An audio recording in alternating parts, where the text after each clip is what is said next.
Octobre 1944. Le Troisième Reich s'effondre. Dans un bouleversement sans précédent, les forces du monde libre mettent un terme à 5 années d'humiliation. La Troisième Armée américaine, débarquée récemment sur les plages de Normandie, fait mouvement vers l'Est et traverse la Puisaye. Le château de Saint-Fargeau, occupé depuis plusieurs années par l'état-major de la Wehrmacht, est brusquement déserté.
Doucement, la rage des combats disparaît, étalant ses ailes protectrices au-dessus de son village.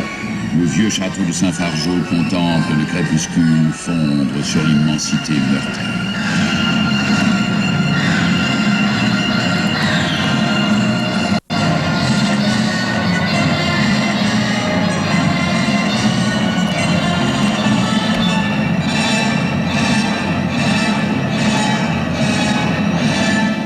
Le temps semble vouloir suspendre son vol sur les derniers haillons de lumière accrochés aux ténèbres.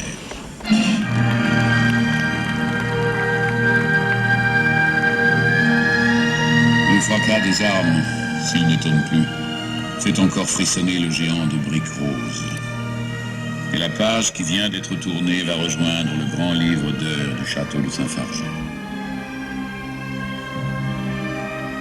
Combien d'autres chapitres se sont ainsi gravés en sa chair minérale?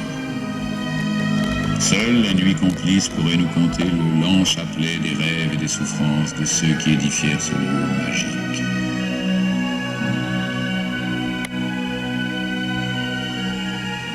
La nuit porte en son ombre l'ombre des grands et des humbles, des puissants et des martyrs.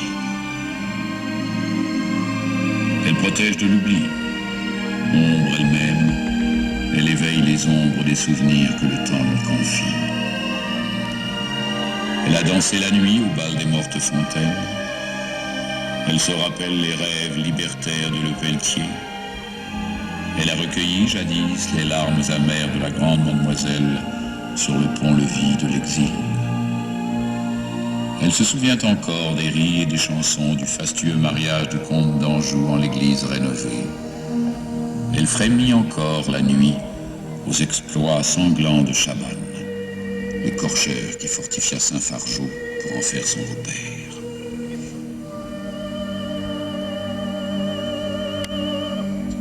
Sa mémoire déborde ce soir des illustres familles qui brûlèrent leur vie ici même. Jacques Coeur, les barres de la guerre de Cent Ans, les Toucy des croisades, jusqu'à Héribert, l'évêque chasseur qui fut séduit par la magie du lieu et y bâtit au Xe siècle une maison forte près du village de Sanctus Ferreus. Elle nous entraîne la nuit, elle nous isole du monde et nous emporte dans sa danse jusqu'à l'aube des 4000 saisons de Saint-Fargeau.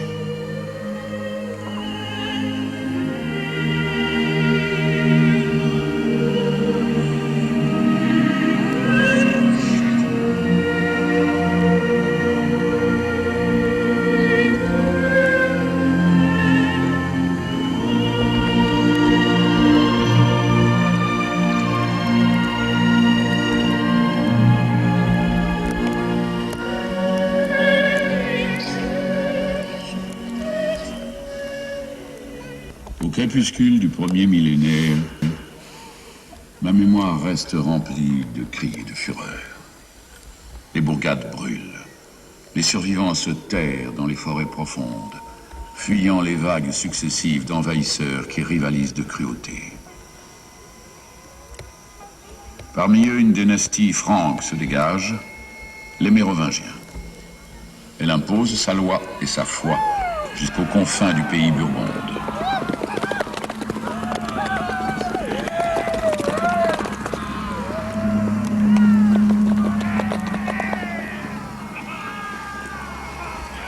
Loups parmi les loups, ils s'entre-déchirent et sont supplantés par les Carolingiens, dont le plus illustre, Charlemagne, installe sa capitale dans les brumes du Rhin.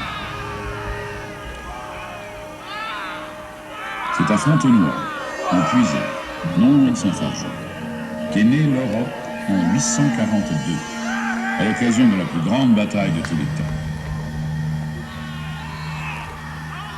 Les trois petits-fils de Charlemagne, Lothaire, Charles le Chauve et Louis le Débonnaire, s'arrachent les lambeaux de l'Empire carolingien. 4 armées, des milliers d'hommes, ont baptisé de leur sang la naissance de la Bourgogne, de la Germanie et de la France.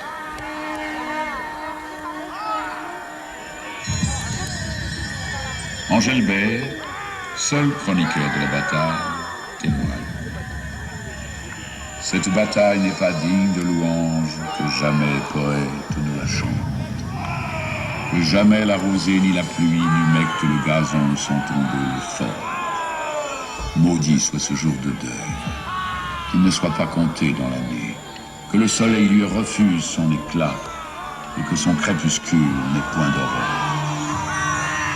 Ô nuit, nuit amère, nuit d'infinie douleur, où sont tombés les forts et vaillants guerriers, nuit pleine de larmes des frères qui ont perdu ceux qu'ils aimaient.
Qui penserait que cette vallée de Sanctus, jadis paisible séjour des bûcherons et des ferriers, serait aujourd'hui une vallée de larmes.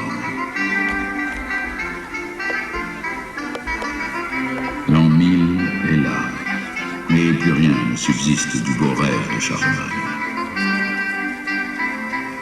L'Europe unie en paix a laissé la place aux rivalités entre nations, puis entre provinces, puis entre châteaux. Grâce à Dieu, ici, à Saint-Ferréol, nous avons échappé aux Normands et aux Hongrois. Les épaisses forêts et les marécages les ont détournés vers Sens et Auxerre, qu'ils ont ravagés, pillés à loisir.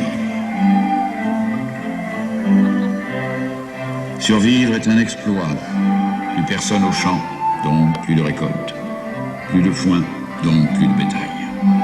Les seigneurs de la guerre sont devenus pillards. L'homme est un gibier pour l'homme. On raconte qu'à 3 lieues d'ici, on a mangé de la chair humaine. Depuis la mort d'Héribert, notre seigneur évêque, les capitaines de garnison de Toucy et de Saint-Fargeau se sont rendus maîtres de la région, et personne n'obéit plus à personne. La force fait la loi, et chacun se cherche une protection. L'homme libre se fait serf, le guerrier soldat, le châtelain devient vassal, et le grand baron se pare du titre de suzerain et n'obéit plus au roi. Dieu reste notre dernier espoir en ces temps d'apocalypse.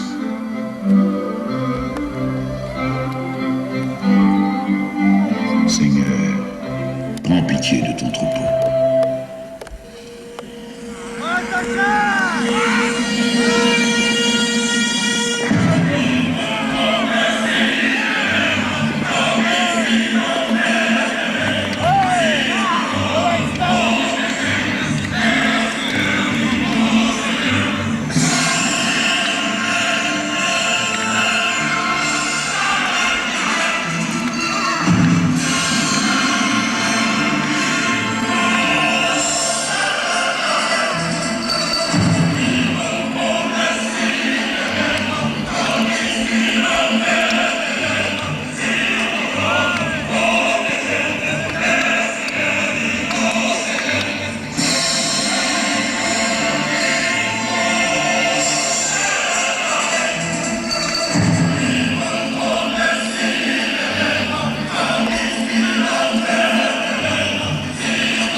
Il canalise à grand-peine le flot pitoyable des désespérés de la vie.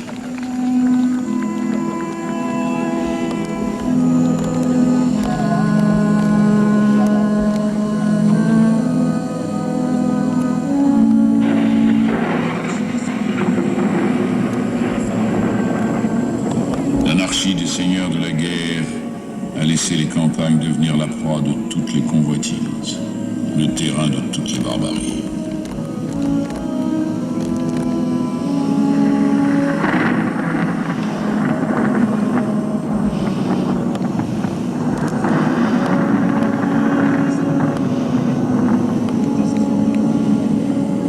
La faim, la misère, le désespoir. Trop de villages pillés, trop de maisons détruites ont jeté sur les routes des villages entiers.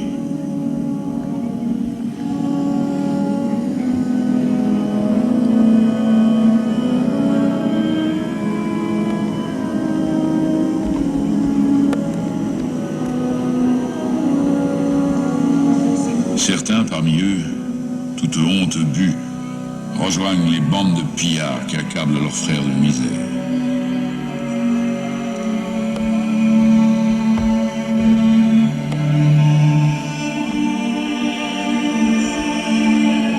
Le long troupeau de ceux qui furent des hommes libres passe en quête d'un fief où quelques seigneurs maintiendraient par la force un semblant de loi. Sur la croisée des chemins, le calvaire reste solitaire, témoin de ce que fut un village, une lueur dans les ténèbres de la nuit médiévale.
Antoine de Chabannes s'en empare après un procès inique, puis entreprend les gigantesques travaux qui vont transformer de simples châteaux forts en une puissante forteresse à 6 tours et 5 murailles, protégée par 2 enceintes de douves fortifiées. La petite fille de Chabannes hérite ainsi d'une bien puissante dot et règne sur le comté de Saint-Fargeau. Aussi Charles IX s'empresse-t-il de lui choisir un époux au sein même de la famille royale. C'est pourquoi, en ce jour de l'an de grâce 1566, l'église de Saint-Fargeau, entièrement rénovée et agrandie pour la circonstance, célèbre à grande volée de cloches le mariage de Renée d'Anjou, comtesse de Saint-Fargeau, avec François de Bourbon, dauphin d'Auvergne, duc de Montpensier, marquis de Mézières.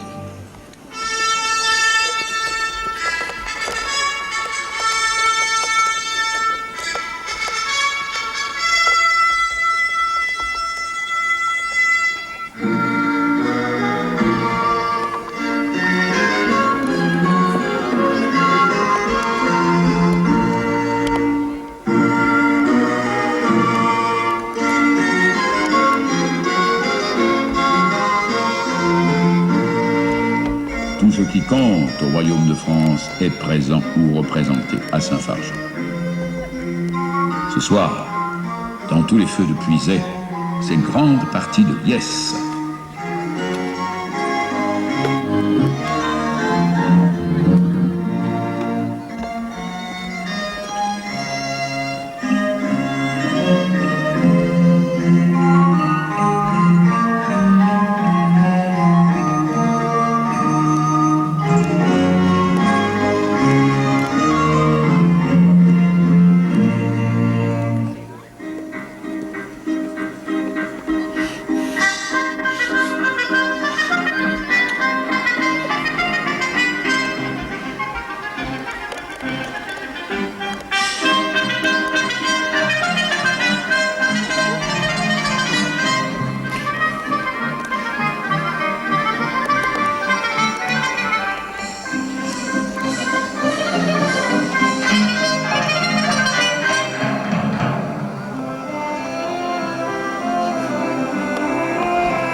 Mais s'il est naturel de voir le goût des arts et du beau partagé de tous, le sort du royaume, quant à lui, ne saurait être entre plusieurs mains. Pourtant, les princes de France, avides de pouvoir, profitant du jeune âge de leur souverain, ils se liguent contre son autorité et trament une fronde armée.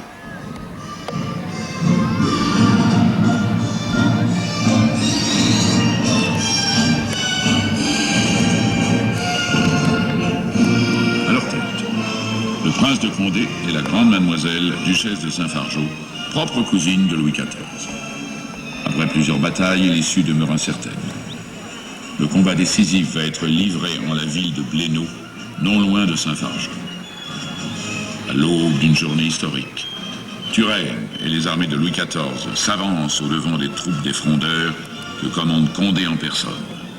Le prince, grand batailleur, est sûr de lui, mais Turenne est fin stratège.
plaisant carrousel qu'ils viennent éprouver la souplesse et la grâce de leur fière monture.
Disparaissez, bouffon. Disparaissez à tout jamais. Ventre creux d'un point d'oreille. Est-il temps de se livrer à l'exercice du ménard, alors que le peuple, assommé de misère, fait entendre sa complainte douloureuse? Mais où est donc passé votre honneur, votre dignité, celle de vos pères allant délivrer Jérusalem, toujours prête à mourir pour la juste cause? Allez-y, Vous allez-y, n'êtes allez-y. que les valets serviles d'un monarque décadent. Et vous tous, l'heure est venue de relever la tête. Ne sentez-vous pas ce parfum de liberté, nourri par des siècles d'injustice? Sortez de vos tanières, la lumière est à tous. Une ère nouvelle s'ouvre, et c'est vous qui la ferez. Si toute liberté doit déserter le monde, sachez qu'il restera toujours un homme pour y rêver. Fini la servitude. Le monde, désormais, va vous appartenir. C'est l'homme qui a créé l'esclavage. Dieu vous a donné la liberté.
Saint-Fargeau.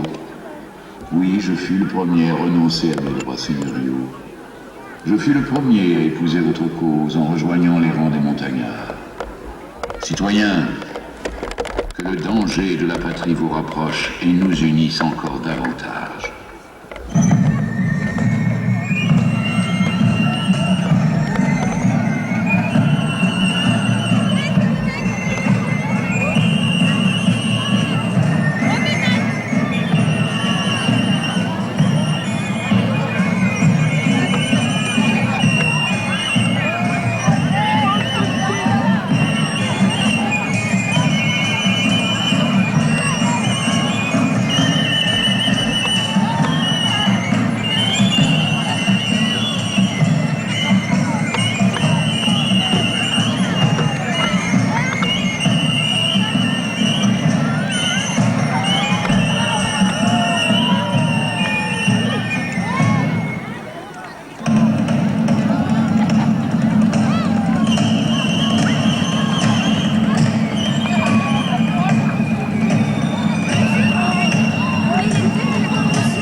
Marat signe et affiche tous les jours les plus affreuses dénonciations. Vous connaissez mon enthousiasme pour la Révolution? Eh bien, j'en ai honte. Elle est ternie par des scélérats. Elle est devenue hideuse. Il se livre à un véritable génocide social. La France meurt. Elle a perdu sa dignité. Ici règne la barbarie.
Se permettent de ne pas les suivre.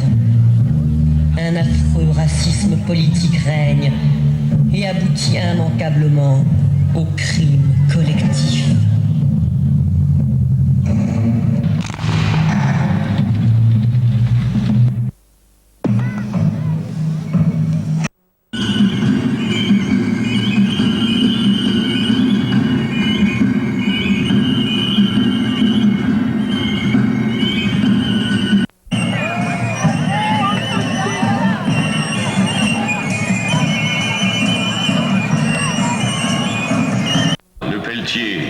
Je vote la mort du roi sans appel et sans sursis.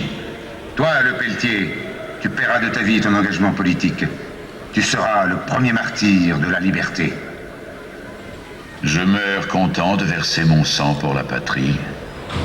J'espère qu'il servira à consolider la liberté, l'égalité et à faire reconnaître les ennemis du peuple.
Tortueux, tel le phénix, Saint Fargeau réapparaît à nouveau.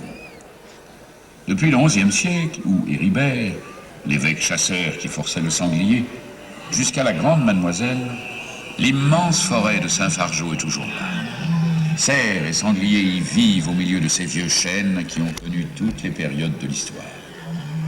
Le temps a légèrement couvert ce matin de janvier 1864. L'équipage du marquis du Loir, comme chaque année, a répondu à l'invitation du marquis de Bourragelin, le maître des lieux. Une meute de près de 40 chiens va être découplée et au rapport, la brisée du vieux piqueur annonce un magnifique dicor embûché dans la gâtine du Cornouaille. Près de 60 invités sont au rendez-vous du rond des arbres verts. Des membres de l'équipage du Loir, des voisins proches de Saint-Fargeau, quelques officiers du régiment de cuirassiers d'Auxerre, d'élégantes amazones et des dames sans âge, engoncés dans leurs pèlerines au fond des voitures à chevaux. Tout le monde est prêt à partir pour plusieurs heures derrière les chiens de meute à la poursuite du grand cerf. Déjà, les trompes sonnent le départ pour la chasse.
Après les honneurs du pied, la reine de la chasse ouvrira ce soir le bal des Mortes Fontaines.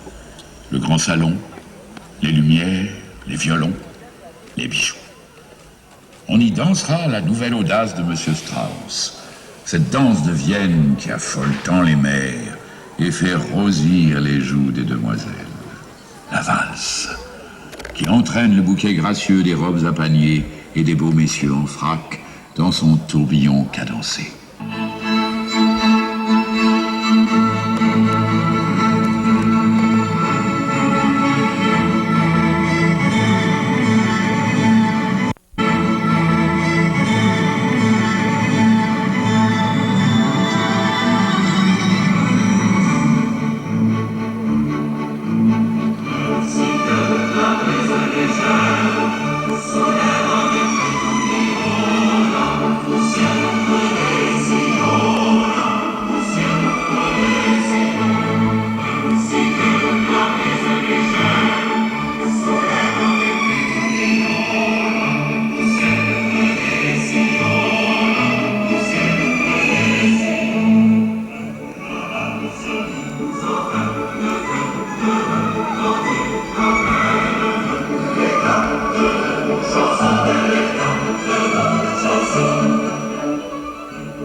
Novembre 1915.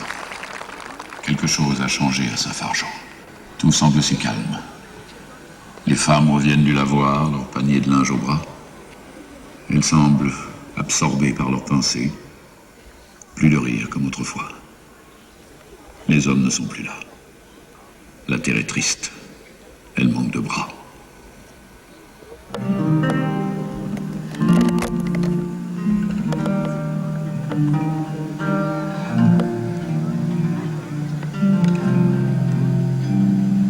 Il paraît que le Pierre est tout contre la ligne de feu et que ça fait un chahut énorme.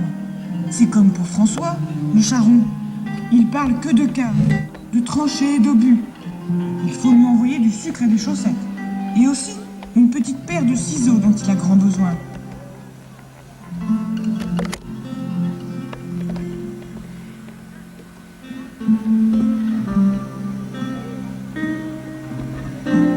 Et le sabotier de la Bertinière. Paraît qu'il a une batterie d'artillerie qui lui corne dans les oreilles toute la journée. Il demande à la Jeannette qu'elle y fasse 2 calots, un de 59 et l'autre de 55 de tour. Vincent, lui, au 3e régiment de chasseurs, dit qu'ils vont peindre les chevaux en blanc. Il peste à cause du mauvais temps et il doit monter avec sa sacrée pèlerine qui est si lourde et toute pleine d'eau. Il veut des guêtres et de la goutte.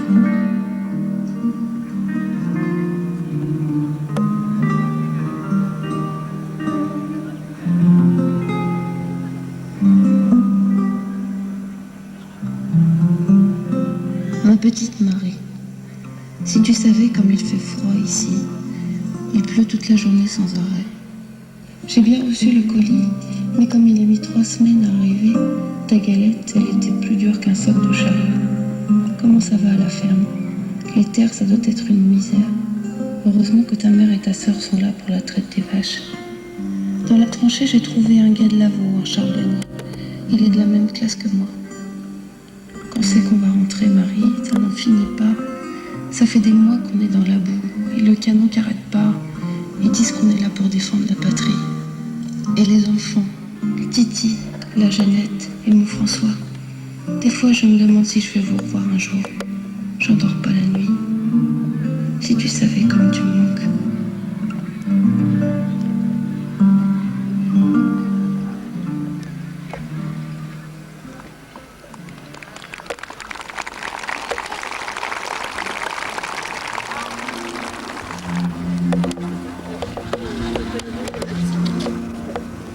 Alors, je m'appelle André Marat, j'habite à Moutier. J'ai commencé les battages à... j'avais 16 ans. On souhait. Alors le patron il disait, ah ben nous, moi je ne peux pas donner ça. On trouvait un autre patron, on avait tout le temps un autre patron d'avance. Après un bon commis, un premier chartier, il avait 270 francs pour un mois. C'était pour l'année complète. C'était du 1er mars au 1er mars. Tous les commis et toutes les bonnes de l'assistance, ils allaient à la louer. Ah ben, c'était suivant ce qu'on savait. Il y a un premier chartier, deuxième chartier, et puis alors l'homme de bras. Ah ben, les vaches, il y avait le vacher, il y avait tout ça. Mais le vacher était loué comme homme de bras. Et puis alors, il y avait les bonnes, c'était pareil. Du reste, quand il y avait une louée, eh ben, on ne quittait pas les parages. Alors c'est pour ça que quand on se louait, eh ben, un gars qui voulait gagner des sous, il était obligé de s'en aller. Les batteux déjà, ils allaient dans les fermes pour voir quand est-ce qu'on pouvait battre. On attelait les bœufs après le battage et hop, on s'en allait. Les bœufs étaient tout préparés, c'était tout ça c'était tout prêt. Un mousson de paille par terre et nous disait pour mettre la machine là. Pendant ce temps-là, eh bien, on tournait chercher la boîte à tuyaux, qu'il y avait, tout le matériel. Et 1 heure après, ça tournait. Ça fait 15 ans. Il y a dans des places qu'on était 3 pour travailler ça. Une bonne place, c'était une bonne place, ça. On était 3 pour porter les sacs. Mais autrement, on était 2. Alors là, il fallait compter. Et souvent, ça. Et puis c'est en dessous. On était à peu près sûr de tout le temps avoir du boulot. Tout le temps. Parce que les patrons n'aimaient pas tout ça au battage. Ils n'aimaient pas ça manger de la poussière. Ils envoyaient les commis. Tout le temps. Il y avait un chauffeur qui s'occupait de la machine à vapeur. Il mettait de l'eau, il mettait tout ce qu'il fallait dedans. Il chauffait, il envoyait la pression manomètre. Mais c'est qui? Des fois, il y avait du bon. C'est tout sont comme des tétons, des machins qui ne voulaient même pas rentrer dans les... Parce que c'est pas vous qui avez de on avait des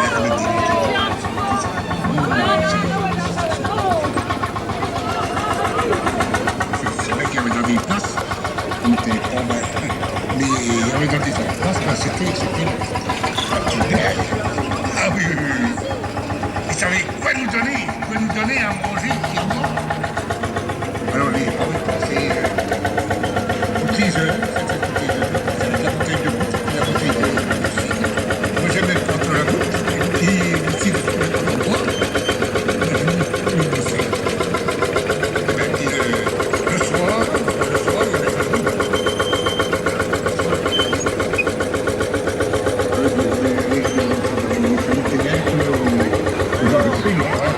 C'était né dans le débit. Il y avait des vieux, le thème un peu pire chez nous encore. Le thème un peu pire chez nous encore. Oui. Et voilà, ce qu'on appelait la table de battage. Alors, tout le monde était là. Et puis ça flûtait, ben là, il n'y avait personne. personne de la machine. Il y avait de la soupe, tout le temps, il y avait de la soupe. Et bien, puis, il y avait du pot-au-feu, il y avait du lapin, il y avait des canards, il y avait du tout, du cochon, il y avait... Et j'ai remarqué ça, dans les grandes fermes, c'était là qu'on crevait bien plus. On crevait très bien dans les grandes fermes. Puis il y avait tout le temps du vinaigre. Tout le temps du vinaigre. Mais c'était quand même le beau temps dans ce temps-là. Oh, ça.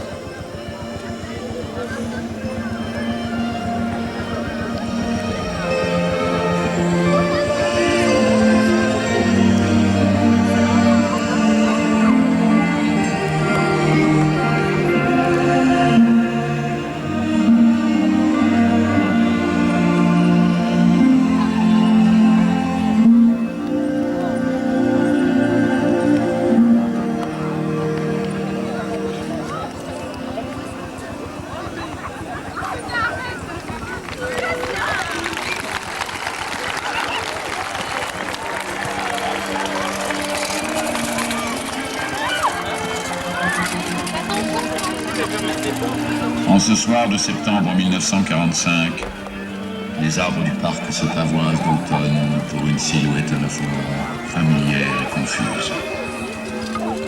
Depuis 4 ans, prisonnier de la nuit et du brouillard des camps, il n'a vécu, n'a survécu qu'en espérant ce jour, ce soir, cette minute. Ah, caméra. Oui, je m'excuse. Un homme retrouve la demeure de son enfance. C'est pour quelle télé? La paix. C'est pour l'association. Les siens. Ah, merci.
Le vieux géant de briques roses sait encore s'émouvoir.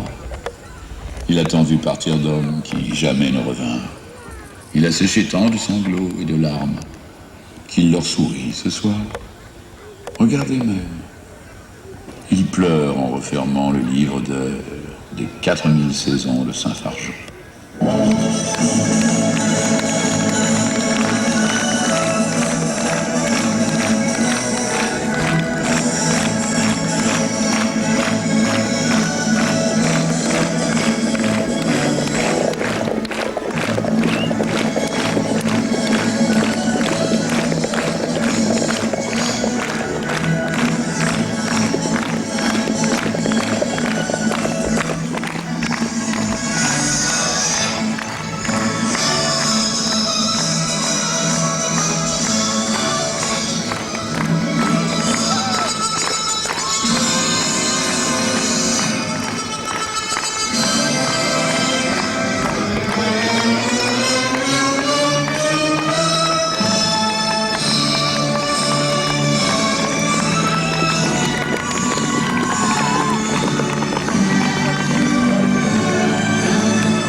pour votre accueil pour nos comédiens d'un soir, les amis du château de Saint-Fargeau, qui vous présentent ce spectacle tous les étés. Ils sont encore à votre disposition pour les vendredis et samedis jusqu'à la fin du mois d'août. Vous pouvez sortir par la cour d'honneur, c'est-à-dire le ancien pont-levis qui vous tend les bras devant le château, et vous retrouvez sur la place de Saint-Fargeau.